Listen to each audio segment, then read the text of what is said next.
Hey, welcome to BreitWerks. So it's getting to be winter time, so different people will watch different stuff on YouTube. And if your car is parked because you live way up north, maybe you want to polish it. So this is our little Boxster. We're still waiting on a part to fix the hard to start, but we are in the middle of what's called a 3-step. It may end up being a 4-step, but again, we're not polishing this car to watch a clock. We're doing this because I've been prepping cars for concourse for 20 plus years, 30 years. So some of the guys would say, oh, you could 1-step that, you could haul ass and you could have that thing done quick. Well, that's not the goal, right? So we started with the first thing we did was we clay barred the front of the car, and that got all the heavy stuff off. It wasn't much, but we got some of it off. And then our next step, we used a, I call it a number 6, but it's a Meg's number 6, so it's right in the middle of the cut. And I used a white wool pad on that. And then right now, what we're in the middle of is, I love this stuff. I don't even think they make it anymore. Total Swirl Remover, absolutely one of my favorite products. And right now I'm using that with a purple synthetic wool pad, and never going above speed 3. Some guys will tell you, oh, you can go to speed 6 and everything goes faster. Yeah, everything goes faster, but this is a 2000, so there's 22-year-old paint on here, right? So when you're dealing with 22-year-old paint, you are not going to get it perfect, but you're in a preservation status, right? So you're going to do the best you can do with what's there. So I still have this section left to do with the swirl remover, and then we're going to probably do what's called a jeweling coat.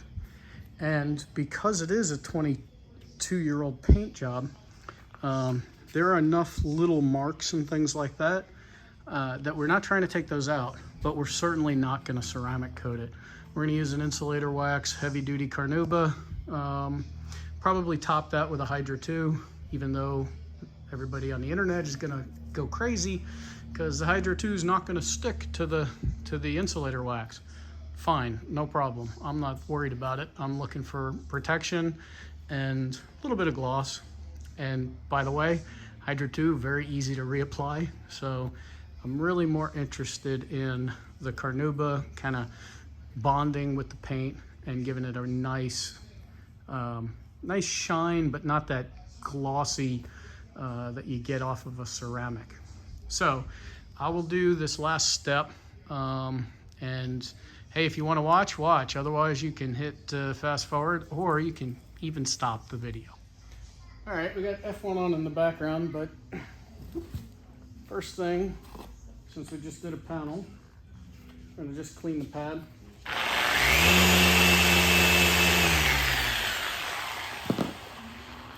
And then we'll put a couple of drops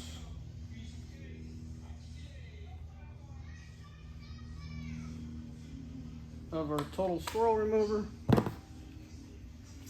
And then we know from the middle of the tire up to the middle is what we're trying to get to. So,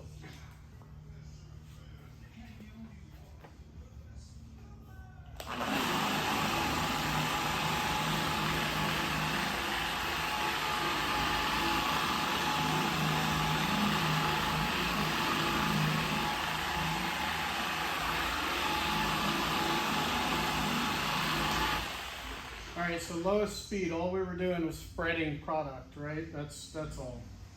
Now we're gonna go to speed 3. We'll do one pass this way, one pass this way, and then we'll wipe it off to see how it looks.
And that's pretty much all there is to it. If you got a Costco membership, best deal at Costco are these yellow microfibers. So we're just taking it off, looking real close, seeing if there's any other spots that need to be polished out a little more. Top of the fender looks really good.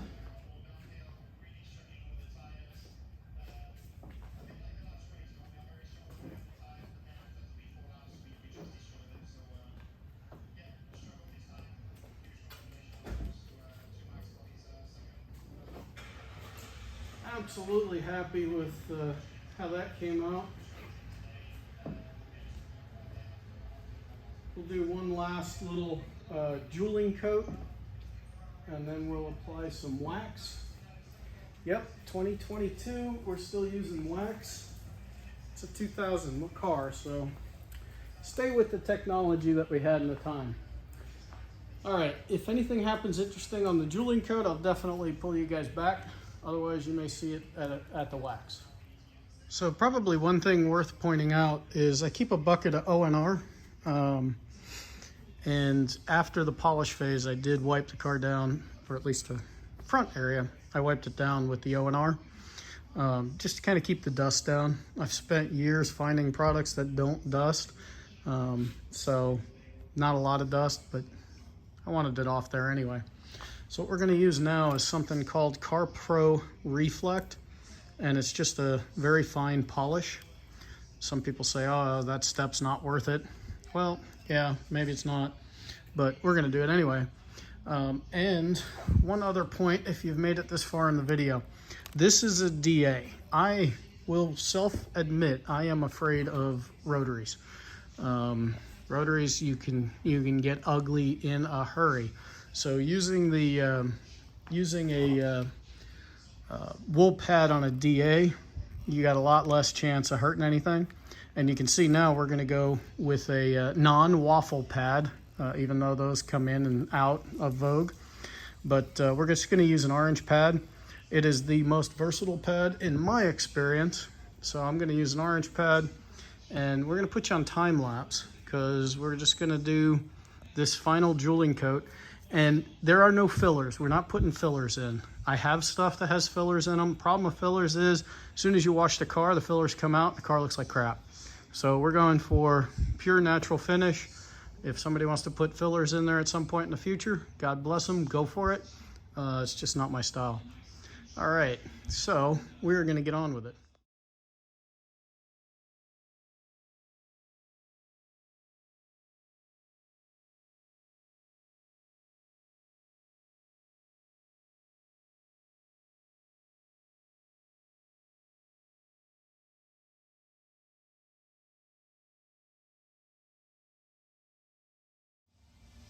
Okay, so if you made it this far, you made it through all the polishing.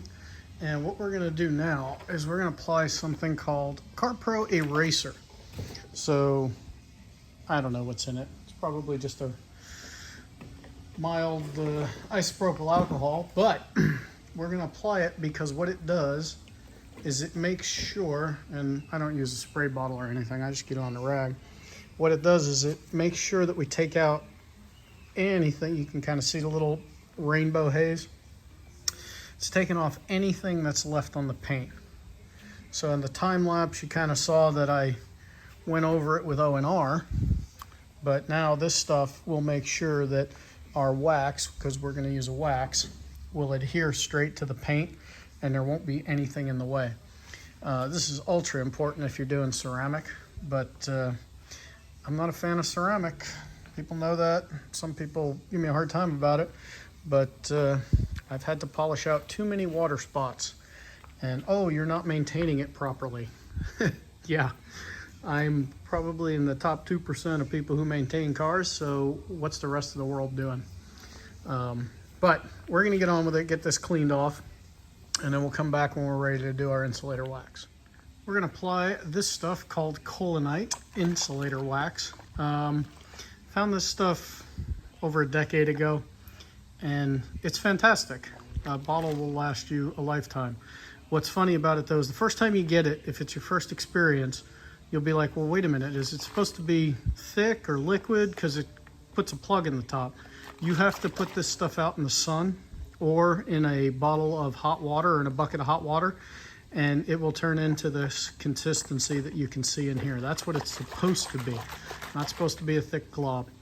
Now, just in the idea of speed, we're just going to use a white pad, and we're just going to apply it with the white pad, and then we'll take it off manually with a rag. But we'll do that for you on time lapse.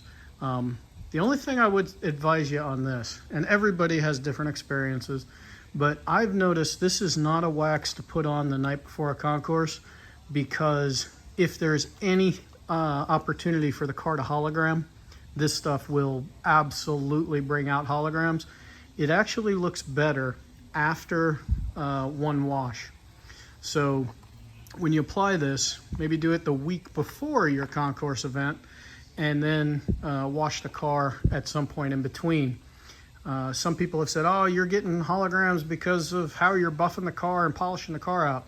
Yep, I get it. And I have tried different pads, different products, different speeds, different arm speeds, different pressures, and you still get a little bit of hologramming, and it will mute after about 48 hours. So, hey, if anybody has a way to keep this stuff from hologramming, put it in the comments. I would love to hear it. So we're going to get this on.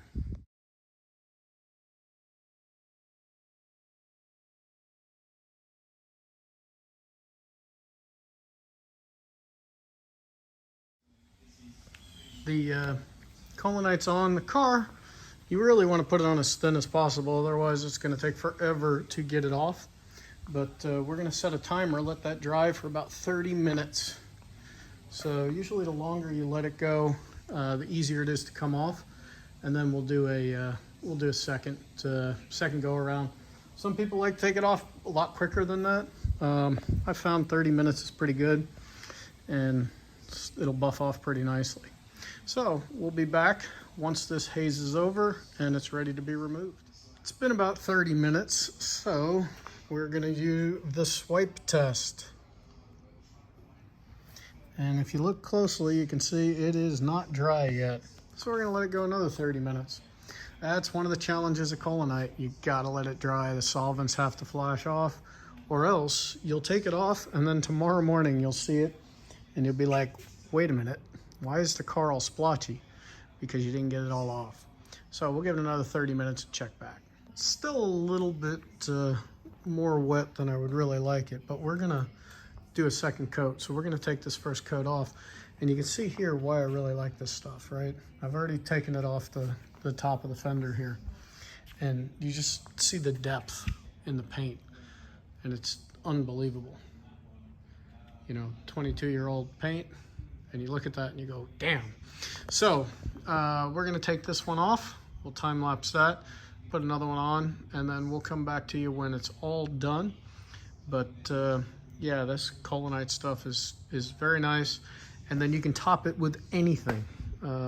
Usually I use Optimum Car Wax, I think it's called, just because it's an easy kill. But yeah, we're gonna try and buff this off at this point.